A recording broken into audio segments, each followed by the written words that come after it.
Tere, Nõmme raadio kuulajad. Aeg kihutab tõesti kiiresti ja jälle on käes laupäev. Ja kui käes on laupäev, siis on ka eetris Nõmme raadio saade Jutud elust enesest. Oleme sagedusel 99,3 MHz ja minu nimi on Harri Raudvere. Nii nagu eelmises saates lubasin, räägin teile täna meie ajastu suurimast ja küünilisemast valest, mis suunab riikide ja rahvaste käitumist ning tekitab vastasseisu, mille lahti arutamisse ei usu täna vist isegi needki, kes džinni pudelist välja päästsid. Rõhutan kõigile kuulajatele veel kord, et siin saates avaldatavad seisukohad peegeldavad eelkõige minu vaateid. Teil võivad olla omad arvamused ja arusaamised käsitlevate teemade kohta. Ja loomulikult nii ongi. Ja kui need ei ühti selles saates välja öeldud seisukohtadega, siis on see teie isiklik traagika, mis peale teie vaevalt kellelegi üldse korda läheb. See sissejuhatus on tingitud äärmiselt komplitseeritud teemakäsitlusest, mis paljusid inimesi erutab, kuid samas ka hirmu ja õudusega täidab. Sest ei saa ju olla vale, mida meile maailma juhtivad meediakanalid koos nii lugupeetud poliitikute ja ekspertidega seletada püüavad. Aga see on vale. Ja veel nii suur vale, et paljud meie hulgas teeksid kõik selleks, et tõde päevavalgele ei tuleks. Sest selle tõega ja nende teadmistega ei oskakski nad edasi elada. Ja nii ongi parem peita pea jaanalinnu kombel liiva alla ja teha nägu, et kõik on õige ja nii peabki olema. Selle saate tegemisel olen ma kasutanud hulgaliselt väljavõtteid erinevate telekanalite uudistest ning otsereportaažidest. Olen kasutanud internetis avaldatud materjale kui ka oma kogemusi, mida hankisin siis, kui mul oli võimalus külastada New Yorgis maailma kaubanduskeskust, kui ta hooned veel püsti seisid. Samuti olen tuginenud USA sõltumatu juturaadio The Power Hour valminud dokumentaalfilmile, mis jutustab 11. septembrist. 11. septembrist, mis muutis maailma. Ja samuti ka Michael Moore'i suurepärasele dokumentaalkaadritele tuginevale linateosele Fahrenheit 911. On mõistetav, et Moore ei saanud otsemini ja avalikumalt oma teemat avada. Kuid see, mida ta tegi, annab tunnistust, et nii nagu tema, mõtlevad veel tuhanded ausa südametunnistusega inimesed. Kuid alustame kõigest järjekorras. On selge ja tuntud tõsiasi, et iga tõde peab läbima 3 faasi. Esiteks eitamine, teiseks tuline vastuseis ja 3. üldlevinud heakskiit kui üldtuntud ja üheselt mõistetavale nähtusele. Nii on lood ka selle teema käsitlemisega. Ja kindlasti peab arvestama, et iga inimene jõuab oma teid pidi erinevatesse tõefaasidesse. Ning kunagi ei saa inimesed olla kõik ühel ja samal tasandil. Kindlasti eitab üks grupp inimesi absoluutselt kõike, mida nad selles saates kuulevad. Ja on kindlad, et mitte midagi ei saa võtta tõena. Teine grupp on kindlasti tuliselt selle vastu, et üldse sellist informatsiooni avaldada. Ja teevad kõik selleks, et maha teha selle sõnumi tooja. Selle asemel, et süübida sõnumisse endasse. Ja kindlasti eksisteerib ka kolmas grupp inimesi, kes toilise rahuga väidavad, et kõik, mida nad kuulsid, ei olegi neile mingi üllatus ja nad on seda ka kogu aeg teadnud. Teeme nüüd ühe pealtnäha lihtsa eksperimendi. Kui küsida, mis sõna sobib teie teaduses kõige paremini paari sõnaga vandenõu, siis usun, et enamusele kuulajatest tuleb pähe esimesena sõna teooria, mis ühtse sõnapaarina on meie teadvuses kinnitunud. See tähendab vandenõu teooria. Kui me vaatleme seda mõistet lähemalt, siis adume kõik, et see mõiste koosneb ju kahest sõnast, vandenõu ja teooria, kusjuures rõhk on teisel sõnal, teooria. Definitsiooni järgi on teooria oletus, arvamus, lihtsalt tühi oletus. Mõni eluline näide sellest mõistest. Kui ma näiteks ostan loteriipileti, siis ma võin ju sellega ka võita. Nii kaua, kui ma seda piletit pole ostnud, on mu võit teoreetiline ehk oletuslik. Aga kui ma juba ostsin loteriipileti, siis ei ole mu võit enam teoreetiline, vaid muutub võimalikkuseks. Ja mida rohkem loteriipileteid ma ostan, seda rohkem võimalikuks ja tõenäolisemaks muutub ka võiduvõimalus. Just selline lugu on vandenõu teooriatega. Kuniks pole ühtegi tõendit, on vandenõu lihtsalt teooria. Aga nii, kui sul on juba asitõend, ükskõik kui habras ja kaudne see ka poleks, muutub teooria võimalikkuseks. Ja mida rohkem tõendeid saab kogutud, seda tõenäolisemaks muutub asjaolu, et tegemist ongi vandenõuga. Ameerika president George Bush on öelnud, ma tsiteerin, ja olgem sallimatud vandenõu teooriate suhtes, mis puudutavad 11. septembrit, häbitud valed, mis üritavad kõrvaldada vastutust terroristidelt enestelt, süüdlastelt. Vaatame nüüd, mis juhtus 11. septembril 2001. aastal Ameerikas. Me teame, et 1 tunni ja 15 minuti jooksul toimus 4 sündmust. Esimene neist sündmustest toimus hommikul 8:45, kui väidetav American Airlinesi lend number 11 rammis World Trade Centeri põhjatorni. 18 minutit hiljem, seega 9:03, rammis väidetav United Airlinesi lend 175 teist World Trade Centeri torni.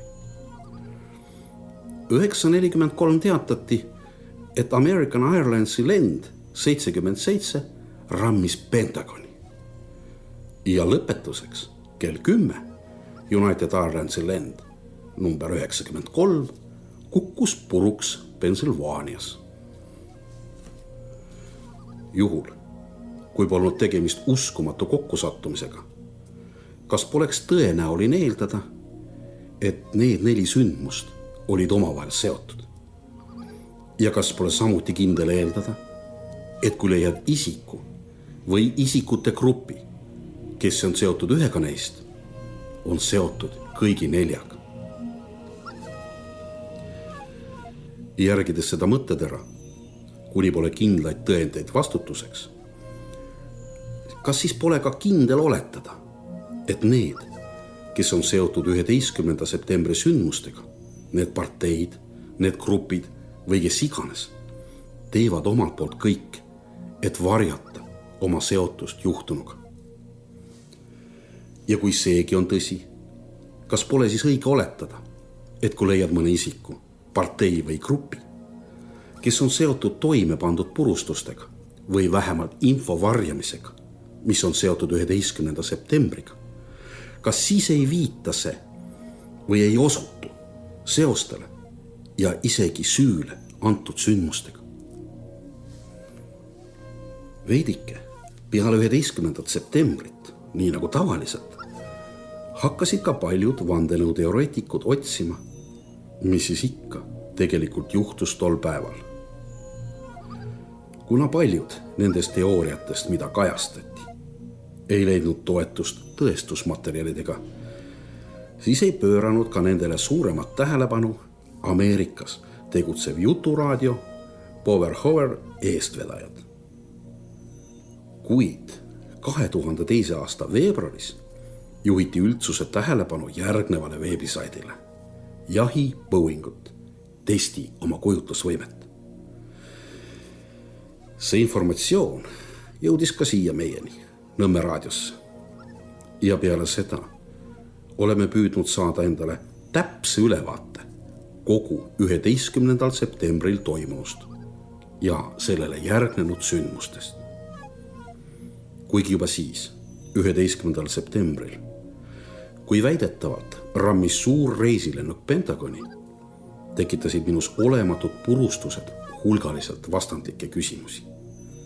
Ja selgeks sai tõsiasi. Üks kütust täis suur reisilennuk ei saanud sellesse hoonesse lennata. Ja seda tõestada mõtlevale inimesele oleks võimatu.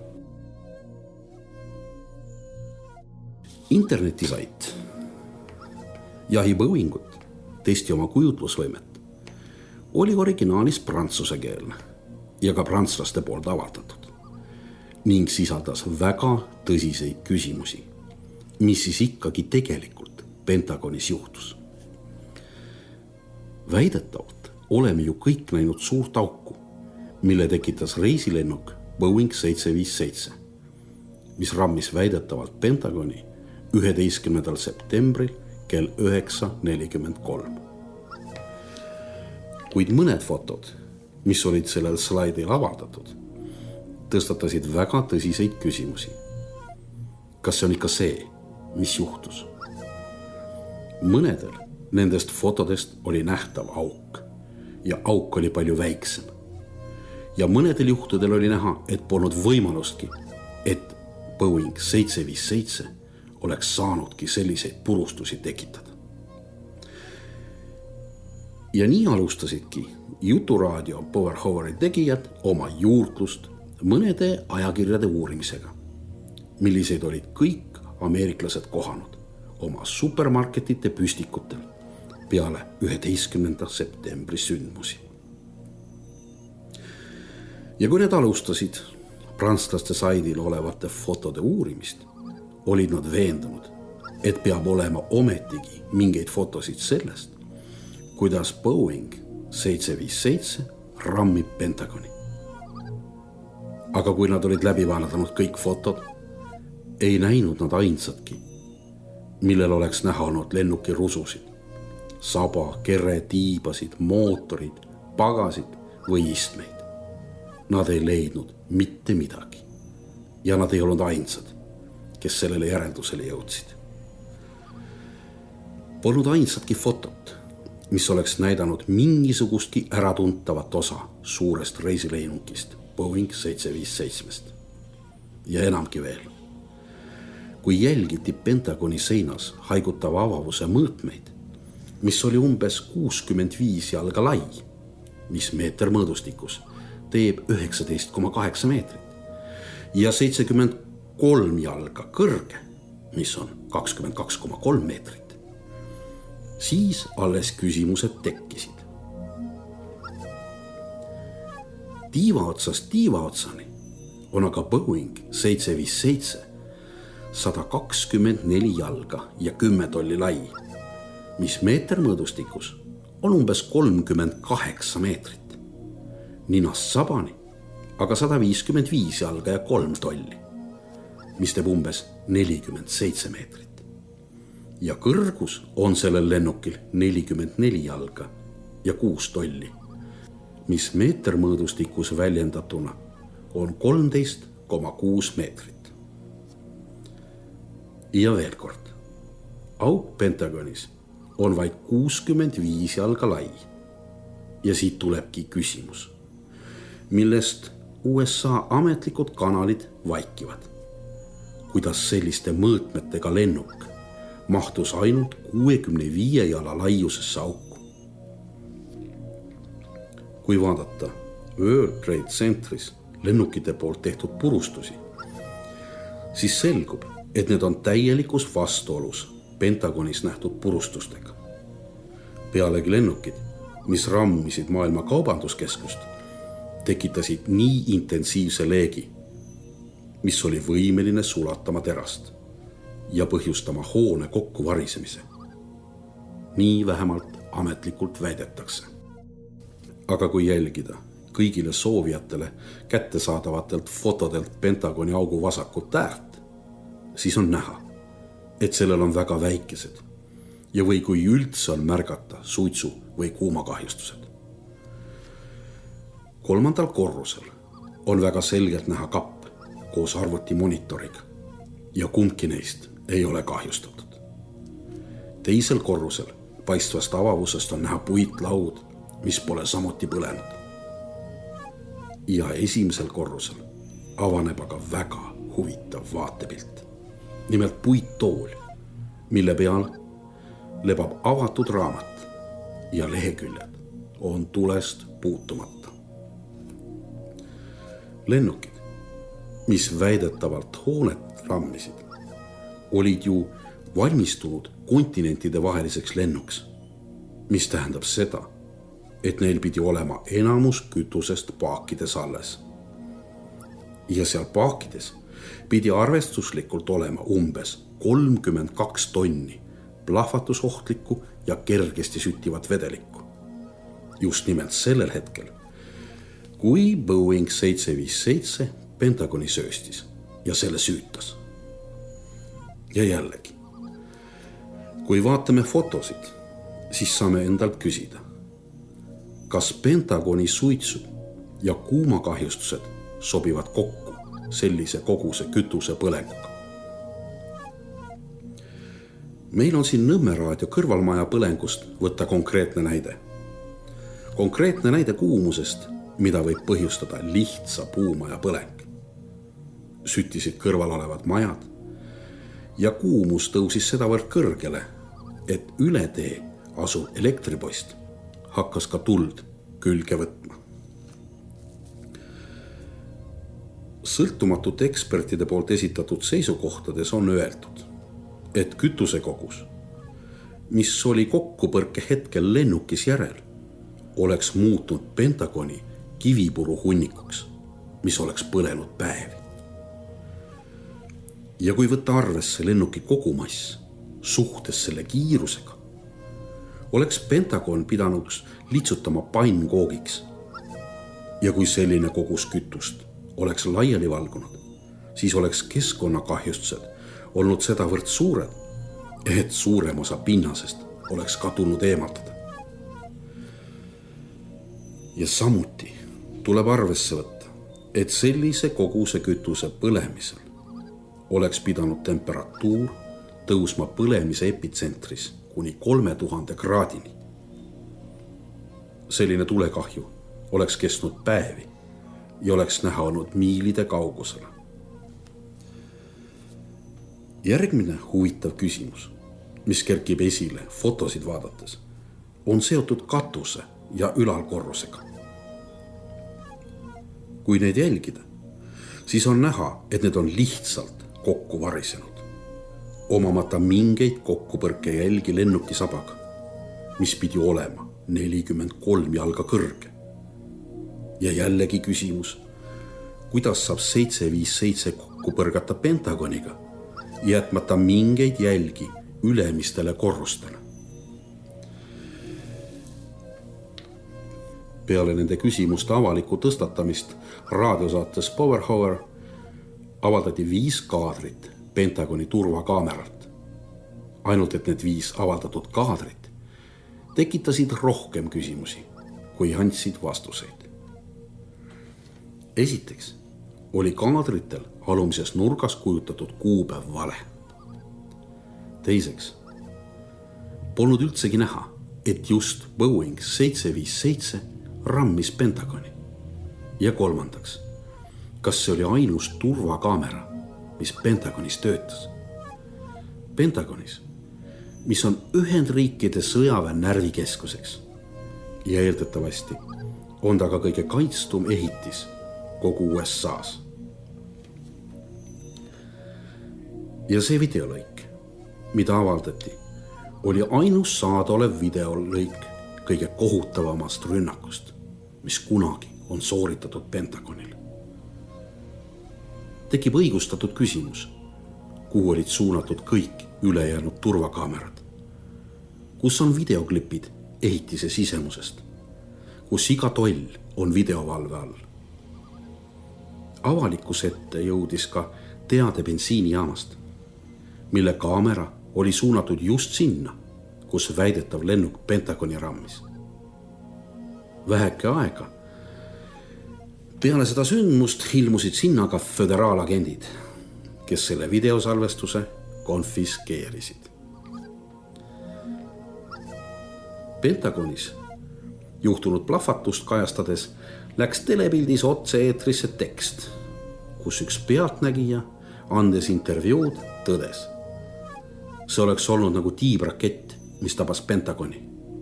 Tohutu plahvatus, suur tulekera ja palju suitsu.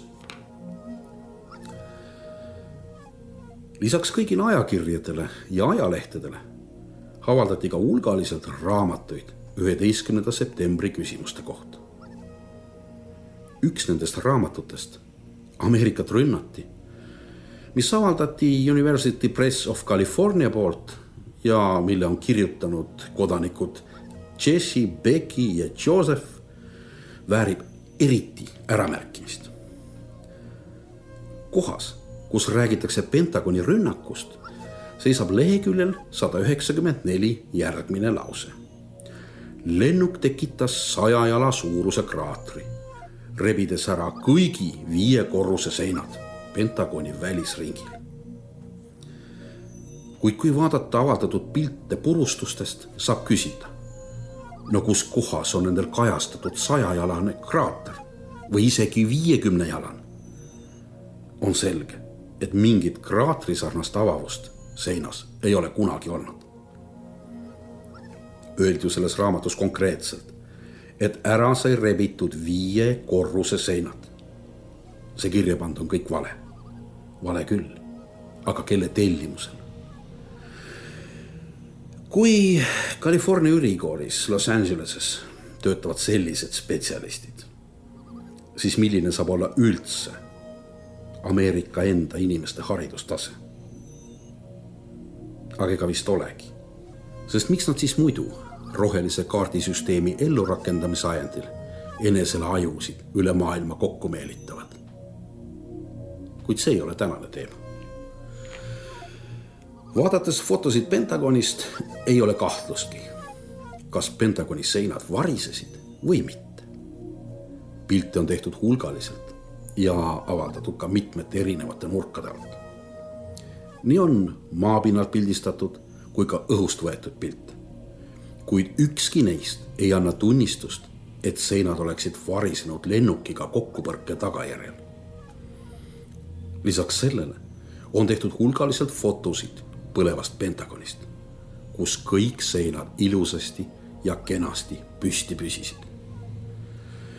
Ja neid fotosid ja ka teles avaldatud videolõike vaadates võib tõdeda fakti, et need tõendid on olematud, mis kinnitaksid, et olemasolevasse miniatuursesse auku sobiks selline suur reisilennuk, nagu seda on Boeing 757. Auk, mis nendel fotodel on näha, nendel fotodel, mis on siis pildistatud enne seinavaringut, on läbimõõduks umbes 14–16 jalga. Ehk meile arusaadavalt väljendatuna ainult 4,5 meetrit. Ja jälle kerkib üles küsimus, kuidas mahtus Boeing 757 4,5 meetrise läbimõõduga auku, põhjustamata mingeid vigastusi või jätmata oma tükke väljapoole Pentagoni. Kui vaadata veel neid fotosid Pentagonist, mis olid tehtud enne seinte kokkuvarisemist, siis on näha tuletõrjeautot ja ka voolikuid, mis jooksid auto juurest laiali. Kaugemal paistsid kaablikerad, mis olid jäetud maja ette, sest juhuslikult käis selles Pentagoni tiivas parasjagu remont, kui väidetav lennuk sinna sisse sööstis. Kui kasutada neid objekte pidepunktidena ja vaadelda veel tervena püsivaid seinu, siis on märgata, et nendest paremal on osa betoonseinast vajunud lahti. Sellest kohast on selgelt näha, et Pentagon pole veel varisenud. On küll mõned leegitsevad kohad ja see ala paistab olevat ainus, kus võiks olla auk, nii nagu ma enne ütlesin, läbimõõduga 4,5 meetrit. Ja samuti on fotodel selgelt näha, et ehitise katus veel kannab. Ja veel kord, pole näha mingeid tükikesi lennukist, ei saba, tiibu ega mootoreid. Ühel pildil on näha kustutamas kollast tuletõrjeautot numbriga märgiga 331. See tuletõrjeauto oli pärit Metropolitani lennujaamast. Kui Juturaadio inimesed võtsid ühendust selle autofirma pealikuga, nõustus ta koheselt tulema saatesse koos oma 2 tuletõrjega. Kuid enne saadet nad tühistasid tuleku ja saatejuhtidele öeldi, et need 2 tuletõrjujat on kogunisti vallandatud. Kuid ikkagi, mis võis tekitada 14–16 jalase augu ja läbistada 3 Pentagoni ringi. Pentagoni ringid kujutavad endast üksteise kõrvale väikeste vahedega ehitatud hooneid, millel on nii sisemine kui ka välimine sein. Iga sein on umbes 18 tolli paks ehk 46 sentimeetrit ja valmistatud raudbetoonist. See tähendab, et üks ring ehk hooneseinad on 36 tolli paksused ehk nendes on peaaegu meetri jagu raudbetooni. Kokku on läbistatud seinte paksus umbes 9 jalga ehk 2,8 meetrit. Ja siit jälle küsimus. Kas Boeing 757 augustaks 2,8 meetrit betoonseina, jättes augu läbimõõduga 4,5 meetrit ning näha poleks seejuures ühtegi lennukirusu? Kui ei, siis mis võiks tekitada sellise augu? Paljud sõjaasjanduse spetsialistid ja endised sõjaväelased on seda teemat kommenteerinud Powerhoweri raadiousutuses ning on nõustunud, et nimetatud purustusi ei saanud tekitada Boeing 757. Vaid tegelikult on olnud purustuste tekitajaks hoopis midagi muud. Kuid mis siis võis olla ikkagi see põhjustaja? Mõned nimetavad seda punkripurustajaks või lihtsalt raketiks. Kui need vasturääkivused 2002. aastal avaldati, siis kaevati see uuesti välja 2003. aasta jaanuaris, kui Ameerika tsiviilinseneride ühing avaldas raporti pealkirjaga Pentagoni suutlikkuse raport. Selle kohta tehti avaldus CNN-is ja nad näitasid animeeritud videot, kuidas Boeing 757 rammides Pentagoni purustas 50 tugisammast. Kui vaadates uuesti neid fotosid, mida me ka lähiajal Nõmme raadio koduleheküljel avaldame, küsin ma uuesti, kus paistavad nendel fotodel tugisambad. Millised tugisambad purustati? Kuidas on võimalik, et Ameerika tsiviilinseneride ühing avaldab sellise raporti, kui fotod näitavad selgelt, et kogu raport on kahtlane ja ei vasta tegelikkusele? George Bush on öelnud, et NSC on vana kõnekäänd. Kui lollitad mind korra, siis häbi sulle. Teist korda sa mind enam lollitada ei saa. On hulgaliselt neid, kes esmakordselt nähes fotosid ja videolõike purustatud Pentagonist küsivad. Kui lennuk ei ramminud Pentagoni, kuhu see siis läks? Vastus on, et me ei tea seda täpselt, kuid võib arvata, et sellele on viimastel aegadel osutunud mitmedki tähelepanekud, et tegelik lennuk on uputatud Atlandi ookeani sügavustesse koos reisijate ja pagasiga. Ja veel kord, mina ja mu mõttekaaslased ei ole ju öelnud, et lend 77 rammis Pentagoni. Seda ütlesid NBC, CBS, ABC, CNN, Fox ja kõik teised uudisteagentuurid. Küsimus peaks hoopis olema püstitatud järgmiselt.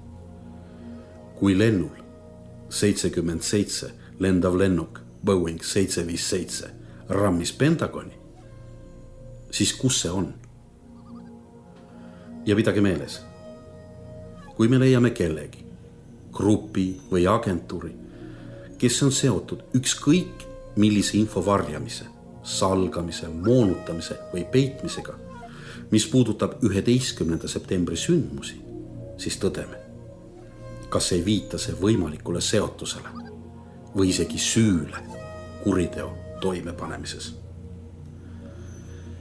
Järgmisel laupäeval jätkame meie ajastu suurima vale lahti arutamist. Ning kui jõuan, siis analüüsin ka, millist kaasabi osutab suure rahvusvahelise kuriteo kinnimätsimisel ja toetamisel meie Eesti kodune valitsus. Mina olen Harri Raudvere. Kuulake Nõmme raadio saadet Jutud elust enesest juba järgmisel laupäeval. Seniks toovin teile kõike kaunist ja kohtumiseni.